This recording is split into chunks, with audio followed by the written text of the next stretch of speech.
जय श्री कृष्ण। राधे राधे दोस्तों, आज मैं जो लीला कथा आप लोगों के साथ शेयर करने वाली हूँ, इसे सुनकर आप लोगों को बड़ा ही दुख होगा। कोई हमारे लड्डू गोपाल के साथ इतना बुरा व्यवहार कर सकता है, ये तो हम कभी सोच भी नहीं सकते। पर वो कहते हैं ना, दुनिया में नास्तिक लोगों की भी कमी नहीं है, जो लड्डू गोपाल को मात्र एक मूर्ति समझते हैं और उनके साथ इस तरह का व्यवहार करते हैं। परंतु जब हम देखेंगे कि कैसे एक नास्तिक आस्तिक बनता है और वो खुद लड्डू गोपाल की महिमा को समझकर उनकी पूजा करता है, उनकी सेवा करता है, तो यह चीज देखकर हमें प्रसन्नता अवश्य होगी। आज की कहानी है दिल्ली में रहने वाली प्रेमा जी का। प्रेमा जी कहती हैं कि मेरी शादी को 7 साल हो गए हैं और अब मुझे एक पुत्र संतान भी है। प्रेमा जी कहती हैं कि मायके में मैं बहुत ही प्यार से पली बड़ी हूँ।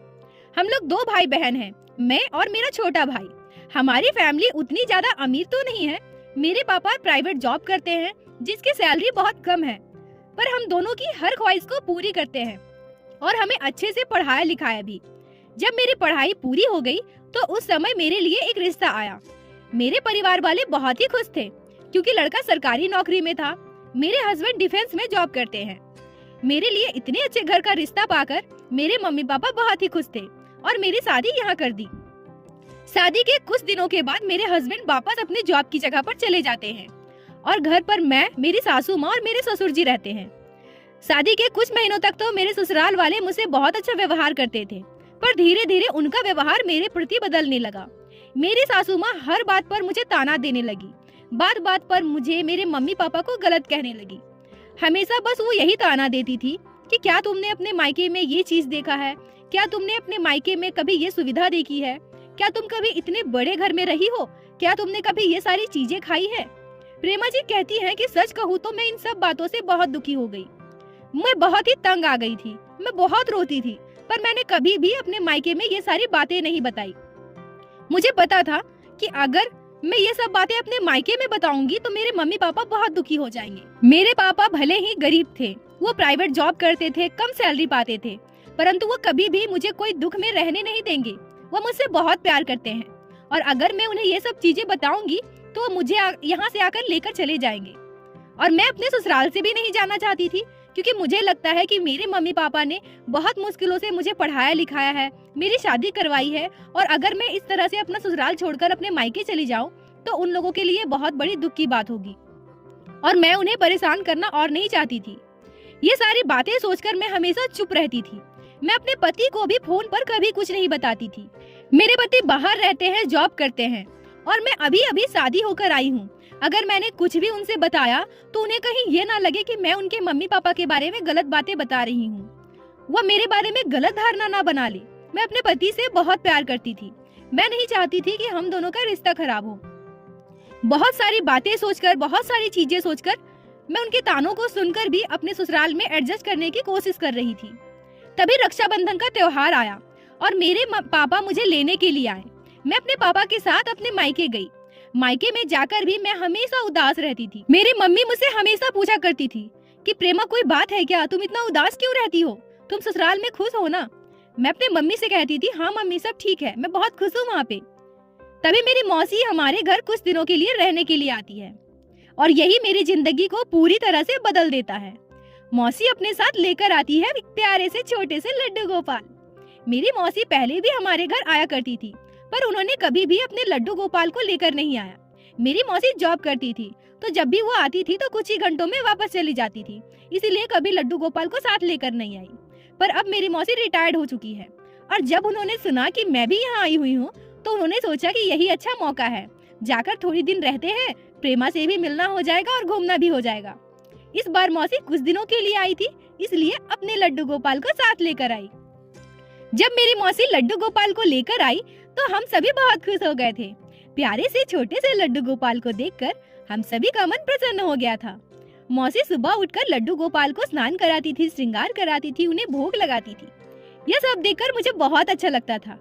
मैं मौसी से कहती थी कि मौसी आप इतना कुछ करते हैं लड्डू गोपाल के लिए। मौसी मुझे लड्डू गोपाल की छोटी छोटी लीलाएं भी बताती रहती थी, जो लड्डू गोपाल उनके साथ किया करते हैं। यह सब सुनकर मुझे बहुत प्रसन्नता मिलती थी। तभी मेरी मौसी कहने लगी कि प्रेमा अभी मैं कुछ दिन यहीं पर हूँ, अगर तुम्हें लड्डू गोपाल इतने अच्छे लगते हैं, तुम्हें उनके प्रति इतनी श्रद्धा है, तो तुम लड्डू गोपाल की सेवा कुछ दिन करो। मैं बोली हाँ मौसी, और मैं बहुत ही खुश हो गई। मौसी जब तक हमारे घर पर रही, मैं लड्डू गोपाल की सेवा किया करती थी। मैं हर चीज मौसी से पूछती थी कि मौसी अब कैसे करना है, क्या करना है। मौसी जैसे जैसे मुझे बताती थी, मैं वैसे वैसे लड्डू गोपाल की सेवा करती थी। 7-8 दिनों के बाद मौसी हमारे घर से जाने लगी और उस समय मैं बहुत दुखी हो गई। मुझे बहुत बुरा लग रहा था, पर मैं क्या करती। मौसी और कितने दिनों तक रुक सकती थी? मौसी को तो जाना ही था और कुछ ही दिनों में मुझे भी अपने ससुराल वापस जाना था। मौसी जी के जाने के बाद मेरे मन में एक ख्याल आया कि क्यों ना मैं लड्डू गोपाल की सेवा ले लूं। वैसे भी मेरे ससुराल में मुझे कोई पसंद नहीं करता, सभी लोग ताना मारा करते हैं। मैं तो वहाँ बिल्कुल ही अकेली हूँ। अगर लड्डू गोपाल मेरे पास होंगे तो मैं लड्डू गोपाल की सेवा करूंगी और वहाँ कोई तो होगा जो मेरी तकलीफ को समझेगा, जिनके साथ मैं हंस सकती हूँ, जिनके साथ मैं बात कर सकती हूँ। यह बात मैंने अपने मम्मी को बताई कि मम्मी, मैं भी लड्डू गोपाल की सेवा लेना चाहती हूँ। मेरी मम्मी बोली कि यह तो बहुत अच्छी बात है, पर क्या तुम्हारे ससुराल वाले कभी मानेंगे? मैंने कहा कि लड्डू गोपाल की सेवा मैं करूंगी ना, तो इसमें मेरे ससुराल वाले को क्या इतराज हो सकता है? मेरी मम्मी बोली ठीक है, पर एक बार तुम अपने सासू माँ से बात कर लेना। मैं अपने सासू माँ से बात न करके अपने मौसी को फोन किया और मौसी को सारी बातें बताई। मौसी कहती है कि अगर तुम्हें लड्डू गोपाल से इतना लगाव हो गया है, तुम सच में लड्डू गोपाल की सेवा करना चाहती हो, तो क्यों नहीं, ये तो बहुत अच्छी बात है ना, तुम लड्डू गोपाल की सेवा ले लो। मैं अपने मम्मी के साथ मार्केट गई और लड्डू गोपाल को लेकर आ गई और अपने सासू माँ से बिना पूछे मैं लड्डू गोपाल को लेकर अपने ससुराल चली गई। और शायद यही था मेरी लाइफ की सबसे बड़ी गलती। जब मेरे सासू माँ ने लड्डू गोपाल को देखा तो वो बहुत गुस्सा हो गई। मेरे पापा जब मुझे छोड़कर ससुराल से वापस आ गए, उसके बाद सासू माँ मुझसे बहुत झगड़ने लगी। मुझसे कहने लगी कि तुम किससे पूछकर लड्डू गोपाल को लेकर आई हो? एक तो दिन भर इतना सारा काम रहता है जिसे तुम लेट से करती हो, और अब तुम पूजा पाठ में लगी रहोगी तो घर का काम कौन करेगा? अब तुम मायके गई हो और यही सब करके आई हो। अपनी सासू माँ को मैंने बहुत समझाया कि माँ जी, ऐसा नहीं है, लड्डू गोपाल की सेवा मैं खुद करूंगी, आप लोगों का काम में कोई दिक्कत नहीं होगा, आप प्लीज ऐसे मत बोलिए। उसके बाद मैंने लड्डू गोपाल को मंदिर में विराजित किया और उनकी सेवा करने लगी। अब तो मेरी सासू माँ को जैसे एक और टॉपिक मिल गया था मुझसे लड़ने का। वो छोटी छोटी बातों पे लड्डू गोपाल के बारे में ताना देने लगी। वो कहने लगी, अब तो तुम एक मूर्ति लेकर आई हो, अब उनके पीछे लगी रहोगी, घर का काम तो बिल्कुल नहीं करोगी। मुझे मन ही मन बहुत बुरा लगता था कि शायद ये मेरी गलती है, मेरी वजह से मेरे प्रभु हमारे लड्डू गोपाल को इतनी सारी बातें सुननी पड़ रही है। मेरे सासू माँ इन्हें मूर्ति बोल रहे हैं, जहाँ दूसरे के घरों में लड्डू गोपाल की सेवा पूजा इतने प्यार से होती है, वहाँ हमारे घर में लड्डू गोपाल के साथ इतना बुरा व्यवहार हो रहा है। लड्डू गोपाल कहीं ना कहीं मुझे पाप जरूर देंगे। और लड्डू गोपाल के बारे में इतनी बुरी बुरी बातें मैं सहन नहीं कर पा रही थी। मुझे लड्डू गोपाल से इतना प्रेम और लगाव था कि मैं लड्डू गोपाल के बिना रह भी नहीं सकती। और दिन प्रतिदिन मेरी सासू माँ का व्यवहार मेरे लिए बहुत बुरा होता जा रहा था। और उसके बाद आया एक ऐसा दिन जो मेरी जिंदगी का सबसे बुरा दिन था। उस दिन मुझे अचानक से पेट में बहुत दर्द होने लगा। मैं दर्द से छटपटा रही थी, इतना दर्द था कि मुझसे बर्दाश्त नहीं हो पा रहा था। मेरे ससुर जी ने मेरे हस्बैंड को कॉल किया। मेरे हस्बैंड ने कहा कि प्रेमा को लेकर अभी डॉक्टर के पास जाइए, और मेरे सास ससुर मुझे लेकर डॉक्टर के पास गए। डॉक्टर ने मुझे एडमिट करने को कहा और कहा कि कुछ टेस्ट करने होंगे। मैं डॉक्टर के पास एडमिट हो गई थी, पर मेरे दिल और दिमाग में तो जैसे एक ही बात चल रही थी कि मेरे लड्डू गोपाल घर पर अकेले हैं। समय भी हो गया है लड्डू गोपाल को भोग लगाने का, मेरे प्रभु को भूख लगी होगी। मुझे एडमिट करने के बाद मेरे सास ससुर घर वापस जाने लगे। तभी मैंने अपने सासू माँ से कहा कि माँ जी, लड्डू गोपाल तो घर पे है ना, उनको भूख लगी होगी और समय भी हो गया है उन्हें भोग लगाने का। आप लड्डू गोपाल को भोग लगा दीजिएगा और रात में बस उन्हें सुला दीजिएगा। मेरी सासू माँ गुस्से से मेरी तरफ देखती है और बिना कुछ बोले घर वापस चली जाती है। मुझे तो हॉस्पिटल में इतनी ज्यादा चिंता हो रही थी कि जैसे जैसे शाम से रात हो रही है, मैं अपने लड्डू गोपाल के बारे में ही सोच रही हूँ कि माँ जी ने लड्डू गोपाल को भोग लगाया होगा ना, पता नहीं माँ जी ने लड्डू गोपाल को सुलाया होगा ना। बस यही सब मैं सोच रही थी कि मेरे लल्ला घर पर अकेले कैसे होंगे, मैं क्या करूँ। मैं नर्स से पूछती हूँ कि मुझे यहाँ से कब डिस्चार्ज करेंगे। नर्स मुझसे कहती है कि कल आपके सारे टेस्ट की रिपोर्ट आ जाएंगी और अगर आपका टेस्ट का रिपोर्ट नॉर्मल रहा तो फिर आपको डिस्चार्ज कर दिया जाएगा। मैं हॉस्पिटल में व्याकुल हो रही थी कि मेरे घर में मेरे लड्डू गोपाल कैसे होंगे, मैं कब घर जाऊं और लड्डू गोपाल के दर्शन करूं। मुझे रात को हॉस्पिटल की तरफ से खाना दिया गया था, पर मैंने कुछ भी नहीं खाया। मुझे बार बार यही चिंता हो रही थी कि पता नहीं मेरे लड्डू गोपाल ने खाया होगा भी कि नहीं, पता नहीं मेरे लड्डू गोपाल को माँ जी ने सुलाया होगा भी कि नहीं। ये सब सोचकर मुझे कुछ भी अच्छा नहीं लग रहा था। रात को ऐसे ही सोचते सोचते मेरी आंख कब लग गई मुझे पता ही नहीं चला, और तभी मैं देखती हूँ एक भयानक सपना, जिसे सोचकर आज भी मेरे आंखों से आंसू आ जाते हैं। प्रेमा जी कहती हैं कि मैं सपने में देखती हूँ कि लड्डू गोपाल की आंखें बंधी हुई है और मेरे लड्डू गोपाल मुझसे कह रहे हैं, मैया मेरी आंखें क्यों बांध दी है, मुझे कुछ भी नहीं दिखाई दे रहा, मैया मेरी आंखें खोलो ना, मुझे बहुत भूख लगी है, मुझे कुछ खिलाओ ना मैया, मुझे कुछ दिख नहीं रहा है, मेरी आंखें खोलो ना मैया। मेरा सपना अचानक से टूट जाता है और मैं उठकर बैठ जाती हूँ। मैं बहुत ज्यादा व्याकुल हो जाती हूँ।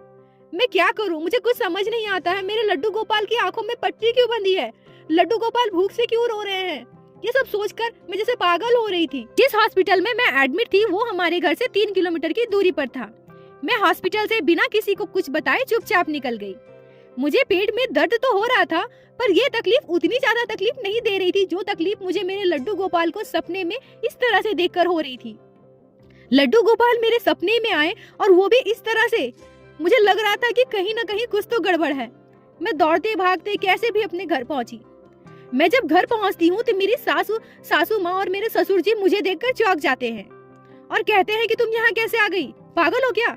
मैं किसी को बिना जवाब दिए दौड़कर अपने मंदिर की तरफ जाती हूँ और वहाँ जाकर जो मैं देखती हूँ वो सच में मुझे भरोसा नहीं हो रहा था। मेरा पूरा शरीर जैसे सुन्न पड़ जाता है, मेरी आंखों से आंसू निकलने लगते हैं। मैं जोर से चिल्लाती हूँ। मैं देखती हूँ कि मेरे लड्डू गोपाल की आंखों में चारों तरफ से पट्टी बंधी हुई है और वो जमीन पर बैठे हैं। मैं रोते हुए सबसे पहले लड्डू गोपाल की आंखों की पट्टियां खोलती हूँ और लड्डू गोपाल को सिंहासन पे बैठाती हूँ। तभी मेरी सासू माँ पीछे से मंदिर में आ जाती है और कहती है, तुम यहाँ क्या कर रही हो।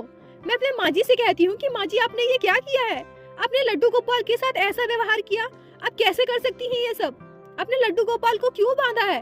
तब वो कहती है कि तुम ही ना लड्डू गोपाल को लेकर आई थी और बोली इस मूर्ति को भोग लगाने के लिए, इन्हें सुलाने के लिए।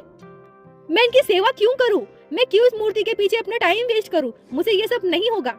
इसलिए मैंने इसकी आंखों पर पट्टी बांध दी है। अब ना ये देखेंगे ना ये खाना मांगेंगे, ना इनको भोग लगाना होगा ना इनको सुलाना होगा। तुमने कहा था ना कि इनको सुला दो, देखो आंख बंद कर दिए, अब ये सो गए और अब इनको दिखेगा भी नहीं तो ये खाएंगे कैसे। ये सब बोलकर मेरी सासू माँ हंसने लगी। मैंने अपने सासू माँ से कहा कि माँ जी आपने बहुत बड़ी गलती की है, आपने बहुत बड़ा पाप किया है, ये सब आपने ठीक नहीं किया। ये हमारे भगवान है, मेरे लड्डू गोपाल है, ये कोई मूर्ति नहीं है, आपने इनके साथ ऐसा व्यवहार कैसे किया। मेरी सासू माँ कहती हैं कि ये तेरे लिए भगवान हो सकते हैं पर मेरे लिए बस एक मूर्ति है। खैर मनाओ कि इसे उठाकर मैंने कुएं में नहीं डाल दिया। मेरे सासू माँ के मुंह से लड्डू गोपाल के लिए इतने कड़वे कड़वे शब्द सुनकर मैं बिल्कुल दंग हो गई। मेरे कलेजे के टुकड़े मेरे लड्डू गोपाल के बारे में कोई ऐसा बोल सकता है। मैं रोते रोते लड्डू गोपाल को भोग लगाने लगी। शाम को सारा काम निपटाने के बाद मैं अपने कमरे में थी, तभी मेरे सासू माँ के जोर से चिल्लाने की आवाज आती है। मैं दौड़ते हुए अपने सासू माँ की ओर भागती हूँ। तब देखती हूँ कि मेरी सासू माँ सीढ़ियों पर गिर गई हैं। मैं जल्दी से उन्हें उठाने की कोशिश करती हूँ, उन्हें सहारा देती हूँ, पर मैं उन्हें उठा नहीं पा रही थी। उनके पैर में, उनके कमर में चोट आई हुई थी। मैं जैसे तैसे उन्हें उठा करके उनके कमरे में लेकर के जाती हूँ और उन्हें उनके बेड पे बैठाती हूँ। वो मुझसे कह रही थी कि उनके कमर में बहुत ज्यादा दर्द हो रहा है। तभी मैं अपने ससुर जी को कॉल करती हूँ और मेरे ससुर जी जल्दी से आते हैं और उन्हें हॉस्पिटल लेकर जाते हैं। हॉस्पिटल जाने पर पता चलता है कि उनके कमर में फ्रैक्चर हो गया है। ये सब सुनकर हम सभी बहुत दुखी हो जाते हैं। मेरी सासू माँ रोने लगती है और कहती है अब मेरा क्या होगा, पर मैं उन्हें हिम्मत देती हूँ और कहती हूँ आप परेशान मत होइए माँ जी, सब कुछ ठीक हो जाएगा। पर यही घटना मेरे सासू माँ के जीवन को पूरी तरह से बदल देती है और उन्हें नास्तिक से आस्तिक बना देती है। उसी रात मेरे सासू माँ के सपने में स्वयं आते हैं साक्षात श्री कृष्ण के बाल स्वरूप लड्डू गोपाल जी। लड्डू गोपाल मेरे माँ जी के सपने में आकर उनसे कहते हैं, अम्मा आप मेरी आंखों को बांध दी थी ना, मुझे कुछ भी नहीं दिख रहा था और आपने मुझे खाने भी नहीं दिया, मैं कितना भूखा था। आप मुझे पसंद क्यों नहीं करती, मैं तो आपके घर में खुद से आया हूँ, आप लोगों के साथ रहना चाहता हूँ। क्या आप नहीं चाहती कि मैं आपके घर पे रहूँ? आप मेरे साथ इतना बुरा व्यवहार क्यों करती हैं? मैं तो बस आप लोगों के साथ रहना चाहता हूँ। इतना सुनते ही मेरी माँ जी की आंखें खुल जाती हैं। दूसरे दिन जब हम लोग हॉस्पिटल जाते हैं तो मेरी सासू माँ मेरे हाथों को पकड़ करके रोने लगती है। वो कहती है कि प्रेमा मुझसे बहुत बड़ी गलती हो गई है, मैंने लड्डू गोपाल स्वयं श्री कृष्ण के साथ में इतना बुरा व्यवहार किया है? तुमसे मैं हमेशा झगड़ती थी, लड्डू गोपाल को मूर्ति बोला करती थी और तुम्हें हमेशा रोकती थी उनकी सेवा करने से। और मैंने तो लड्डू गोपाल को उस दिन भोजन भी नहीं दिया, उन्हें भोग भी नहीं लगाया, उनकी आंखों में पट्टी बांध दिए। और शायद इसी की सजा मुझे मिली है। मुझे घर ले चलो, मुझे सबसे पहले लड्डू गोपाल से माफी मांगनी है। और अब तुम लड्डू गोपाल की सेवा अकेले नहीं करोगी, हम दोनों मिलकर लड्डू गोपाल की सेवा करेंगे। सासू माँ को रोते देखकर मैं भी रोने लगती हूँ। वो कहते हैं ना दोस्तों, जब इंसान को अपनी गलती का एहसास होता है और इस तरह की प्रभु की भक्ति उनके दिल में आती है तो ये देखकर हम बहुत भावुक हो जाते हैं। प्रेमा जी कहती हैं कि अब मैं और मेरी सासू माँ दोनों मिलकर लड्डू गोपाल की सेवा बहुत ही प्यार से करते हैं। हम दोनों साथ में जन्माष्टमी का त्योहार या कोई भी एकादशी का त्योहार हो बहुत ही धूमधाम से मनाते हैं। मेरी सासू माँ मुझे लेकर के मार्केट भी जाती है और कहती है, प्रेमा तुम्हें जो सारी चीजें चाहिए लड्डू गोपाल के लिए तुम सारी चीजें खरीद लो। सच में लड्डू गोपाल ने मेरी पूरी जिंदगी को ही बदल दिया और अब मेरी सासू माँ मेरे साथ बहुत अच्छे से रहती है, बहुत अच्छा व्यवहार करती है। मैं अब अपने ससुराल में बहुत खुश हूँ। प्रेमा जी के सासू माँ ने जो किया वो बहुत गलत था, किसी को भी ऐसा नहीं करना चाहिए। भक्तों को कभी कभी राह दिखाने के लिए भगवान को कड़े कदम उठाने पड़ते हैं।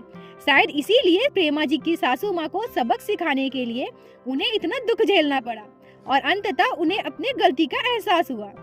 बोलो बाके बिहारी लाल की जय, लड्डू गोपाल की जय, जय जय श्री राधे। दोस्तों, अगर आप लोगों को प्रेमा जी के जीवन की ये लीला कथा पसंद आई हो, आपके दिल को छुई हो, तो कृपया वीडियो को लाइक करें और अपने दोस्तों के साथ शेयर अवश्य करें ताकि बाकी भक्त भी श्री लड्डू गोपाल की लीला कथा का श्रवण कर सके। और चैनल को सब्सक्राइब अवश्य करें ताकि इसी तरह से प्रतिदिन हमारे चैनल पे श्री बाके बिहारी श्री लड्डू गोपाल की लीला कथा सुन सके। दोस्तों, अगर आपके जीवन में घटी हो कोई भी चमत्कार या लड्डू गोपाल ने कभी भी की हो कोई लीला जिसे आप हम सभी के साथ शेयर करना चाहती हैं, तो कमेंट बॉक्स में जरूर बताएं। हम आपसे कांटेक्ट करेंगे और उस लीला कथा को अपने चैनल में सारे भक्तों के साथ शेयर अवश्य करेंगे। राधे राधे दोस्तों।